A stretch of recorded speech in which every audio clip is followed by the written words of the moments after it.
बिस्मिल्लाहिर्रहमानिर्रहीम। अस्सलाम वालेकुम जी। Third year students, the solitary reaper poem के इंपॉर्टेंट क्वेश्चंस। क्वेश्चन नंबर 1 है, why was the poet so greatly impressed by the maiden song. शायर उस लड़की के गीत से इतना ज़्यादा इम्प्रेस क्यों था। क्वेश्चन नंबर 2 है, why does the song of the solitary reaper give immortal happiness to the poet.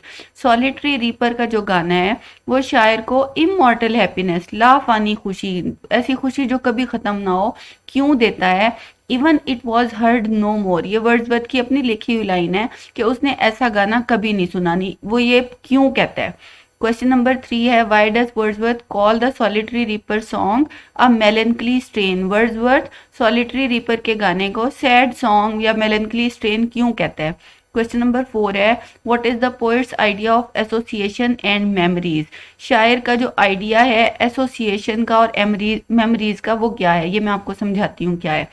Answer है, the solitary reaper has been written by the greatest lover of nature William Wordsworth. ये line आपने reference में भी याद की हुई है कि जो सॉलिटरी रीपर है ये विलियम वर्ड्सवर्थ जो फितरत का बहुत बड़ा चाहने वाला है उसने लिखी है।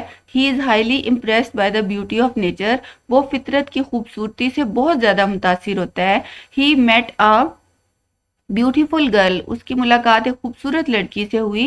Who was alone working and singing in her fields, जो खेतों में अकेली काम कर रही थी और गा रही थी। He was very much impressed by her sweet voice, वो उसकी मीठी आवाज़ से बहुत ज़्यादा मुतासिर हुआ। आई लिसनड मोशनलेस एंड स्टिल, यानी मैं मोशनलेस होकर, बगैर कोई हरकत किए, साकित होकर। स्टिल का मतलब भी यही होता है, स्टिल और मोशनलेस सेम मीनिंग है, यानी साकित होकर मैंने वो गाना सुना। The poet stayed there still and quiet, शायर वहां ठहर गया, साकित होकर सुनने लग गया। The song was sweeter than the voice of the cuckoo or a Nightingale, यानी जो गाना था वो एक कुकू से, एक कोयल से या एक बुलबुल की आवाज से भी ज्यादा मीठा गाना था। He was unable to understand the theme and meanings of the song, वो गाने का जो थीम था और मीनिंग्स थे, जो उसका मतलब था, वो नहीं समझ सका। Because it was in strange language, क्योंकि ये एक अजीब जुबान में था।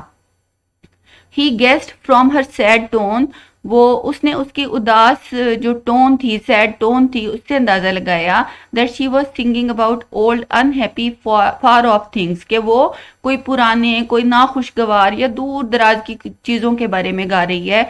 द पोएट थॉट, शायर ने सोचा, that her song might be about old battles, कि हो सकता है उसका गाना पुरानी जंगों के बारे में हो, और ऑर्डिनरी डेली प्रॉब्लम्स, या फिर रोजमर्रा के जो आम से मसाइल होते हैं, हो सकता है उनके बारे में हो। अच्छा, ये एक क्वेश्चन आ जाता है जिसमें होता है कि वो समझ क्यों नहीं सका या उसकी लैंग्वेज के बारे में, तो ये उससे रिलेटेड पैराग्राफ है सारा।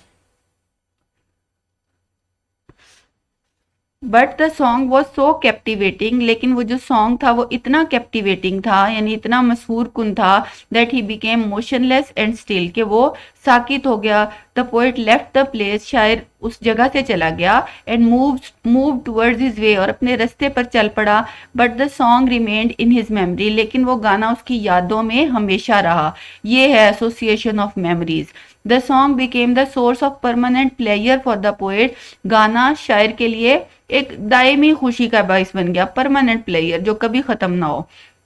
The music in my heart I bore, यानी मेरे दिल में जो उस दिन मैंने वो गाना सुना, जो म्यूजिक सुना, long after it was heard no more, बहुत अरसे तक, यानी उसके बाद दोबारा वैसा गाना नहीं सुना। The poet associated the song with different subjects, song जो था, गाना जो था, क्योंकि शायर को उसके गाने की जबान तो समझ नहीं आई, तो उसने खुद से ही उसको एसोसिएट कर लिया डिफरेंट सब्जेक्ट से, मुख्तलिफ मौजूआत से, यानी उसने खुद ही अंदाजा लगा लिया कि इसका मौजू ये भी हो सकता है, ये भी हो सकता है, so that he could keep her song in his imagination for ever, ताकि वो उसके गाने को अपनी इमेजिनेशन में, अपने तखय्युल में हमेशा रख सके।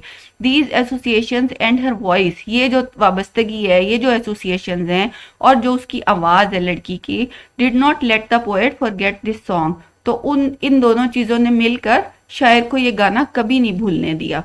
तो ये इसका है। एक क्वेश्चन और है, वो मैं करवाऊंगी, वो भी 3-4 लाइनें ऐड करूंगी, बाकी सारा यही होगा, तो आपका ये एक पूरी पोएम रेडी हो जाएगी। Thank you.